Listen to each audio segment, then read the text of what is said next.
Oke, kita mulai. Bismillahirrahmanirrahim. Assalamualaikum warahmatullahi wabarakatuh. Pada kesempatan ini kita akan kembali belajar bersama, ya. Dalam pembelajaran digital kita berkenalan dengan Google Scholar pada part 2. Pada part 2 ini kita akan belajar bagaimana membuat perpustakaan referensi digital dengan menggunakan Google Scholar.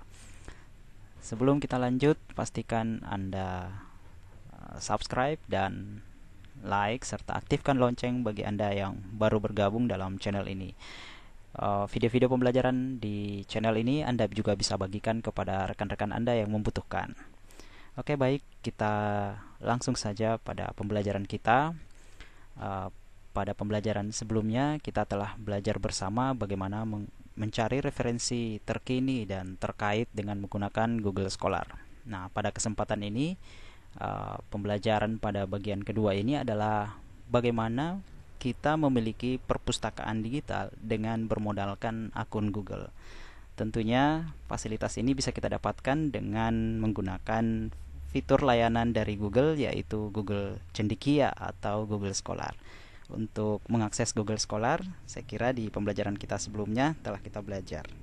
Oke, kita lihat di sini. Di pencarian kita langsung ketikkan Google Scholar,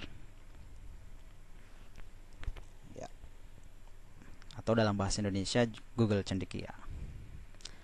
Alamat website sama, scholar.google.co.id atau scholar.google.com. Nah, di pembelajaran sebelumnya kita sudah belajar mencari referensi terkini dan terkait. Anda tinggal mengetikkan referensi yang akan Anda cari di bar pencarian ini, ya, di Google Scholar. Namun untuk pembelajaran kita membuat perpustakaan digital, aksesnya sangat mudah. Yang penting Anda telah login menggunakan akun Google, ya, Google Gmail yang gratis itu, atau Anda bisa menggunakan akun Google Suite. Ya, kalau pada kesempatan ini saya menggunakan akun Google Suite, ya. Oke, untuk biasanya pada saat kita melakukan pencarian, kita mengetikkan kata kunci, misalnya pencarian, saya ingin belajar hari ini tentang machine learning. Ya, kebetulan ada project tentang machine learning, saya melakukan pencarian machine learning, maka Google Scholar menampilkan beberapa referensi terkait dengan machine learning. Nah, bisa jadi dalam pencarian yang biasa Anda lakukan, mungkin suatu saat referensi-referensi yang Anda temukan dalam pencarian Google Scholar mungkin kita bisa simpan untuk project berikutnya, atau bisa jadi menyimpan referensi ini untuk kepentingan database untuk pustaka Anda. Apakah referensi pustaka untuk project tugas atau referensi pustaka untuk tugas akhir. Jadi Anda bisa menyimpannya dalam perpustakaan pribadi Anda. Nah, aksesnya sebenarnya cukup mudah. Anda tinggal klik koleksiku, ya, atau pada menu Google Scholar. Pastikan Anda telah login sebelumnya menggunakan akun Google Gmail atau akun Google Suite. Tempatnya ada di koleksiku. Nah, sebagai contoh, pada akun yang saya gunakan ini saya sudah memiliki beberapa, ya, label, ya, yang memuat referensi yang telah saya simpan. Sebagai contoh koleksi perpustakaan digital kita, di layar saya sudah simpan dengan judul data mining kecerdasan buatan. Maka referensi-referensi tentang data mining yang pernah saya simpan itu terkoleksi dengan rapi di sini. Kemudian untuk contoh misalnya kewirausahaan dosen dan mahasiswa, referensi terkait proyek kewirausahaan contoh misalnya ini tersimpan di label ini. Nah, contoh yang lain misalnya metode sistem pakar. Untuk misalnya proyek metode sistem pakar, referensinya tersimpan di sini. Ini baru satu. Oke, lantas bagaimana menambahkan referensi-referensi kita ke dalam perpustakaan digital kita atau dalam koleksi referensi kita? Sebenarnya caranya sangat mudah. Ketika kita sudah berada dalam pencarian referensi, misalnya tadi machine learning, ya.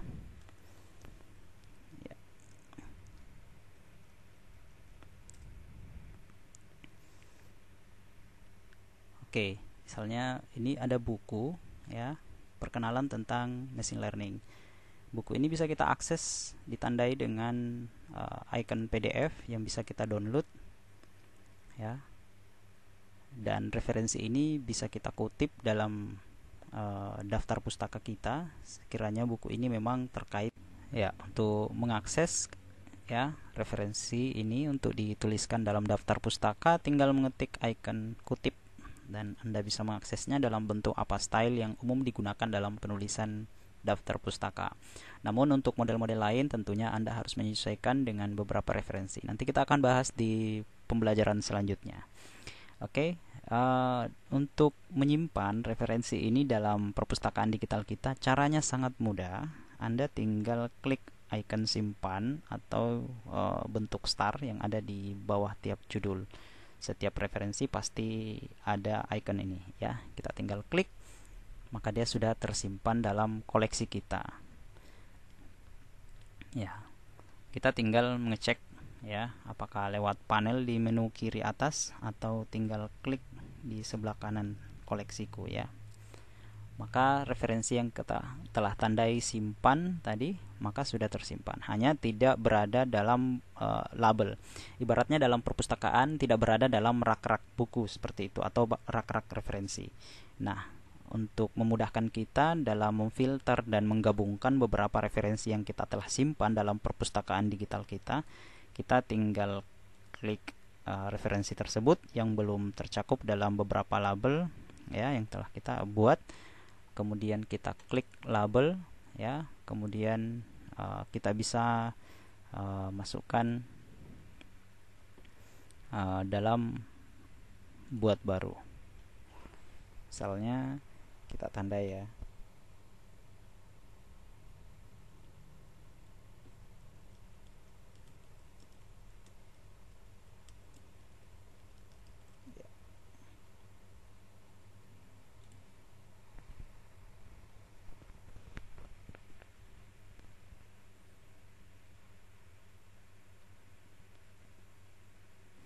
Nah, kita sudah membuat label machine learning. Nah, untuk menyimpan kita tinggal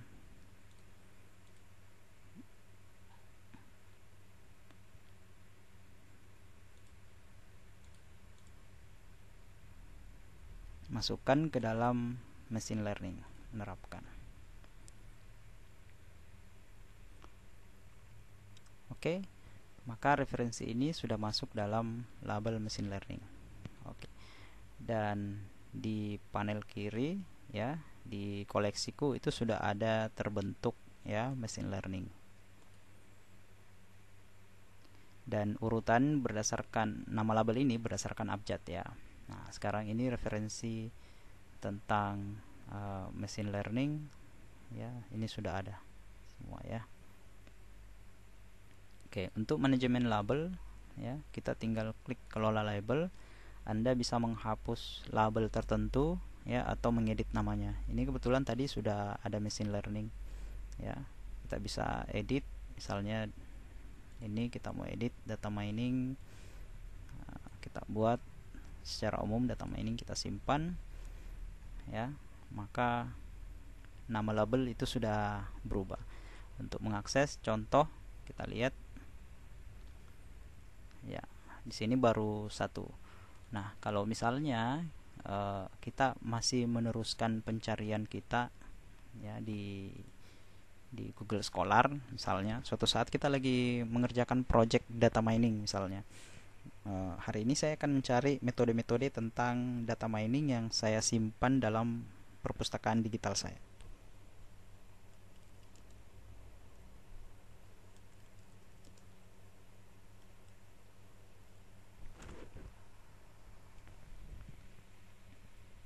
Ini ada beberapa metode yang bisa kita simpan. Ini juga sangat terkait dengan project yang kita lakukan ya. Tentunya pencarian ini semakin spesifik akan semakin bagus. Nah, ini metode data mining untuk klasifikasi data misalnya. Nah, kita bisa simpan sehingga dia akan tersimpan dalam koleksi kita. Misalnya hari ini saya mencari 2 referensi misalnya. Misalnya data mining untuk prediksi, clustering. Di sini sebenarnya Google Scholar sudah menyediakan penelusuran-penelusuran terkait yang bisa Anda gunakan. Misalnya data mining untuk sistem prediksi.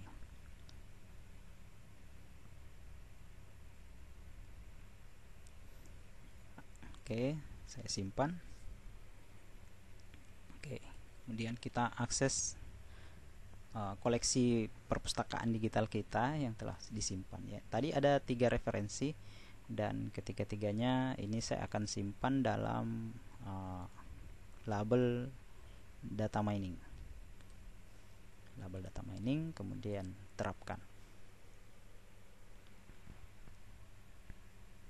Oke, sangat mudah.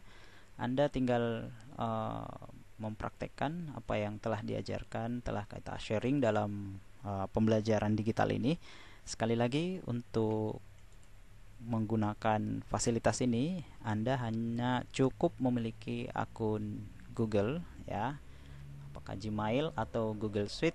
Selanjutnya Anda tinggal mengakses Google Scholar, kemudian mengakses koleksiku. Di sini manajemen koleksi perpustakaan digital kita akan ditata dengan rapi sesuai dengan berdasarkan abjad ya. Kemudian untuk melakukan pencarian tadi Anda bisa mengaksesnya dengan mengaktifkan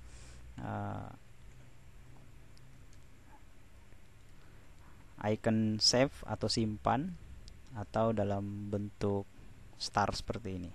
Anda tinggal klik, maka referensi ini sudah tersimpan dalam koleksi kita atau perpustakaan digital kita. Hanya kita tinggal memasukkannya dalam label yang kita telah buat, atau kita bisa membuat label baru. Oke, ini terkait dengan data mining. Tinggal kita simpan. Terkait data mining, terapkan. Oke, sangat gampang. Anda dapat belajar dengan mudah dengan video-video pembelajaran yang kita bagikan. Oke, jangan lupa subscribe dan like channelnya agar pembelajaran-pembelajaran berikutnya dapat dengan mudah Anda dapat akses. Oke, sekian. Assalamualaikum warahmatullahi wabarakatuh.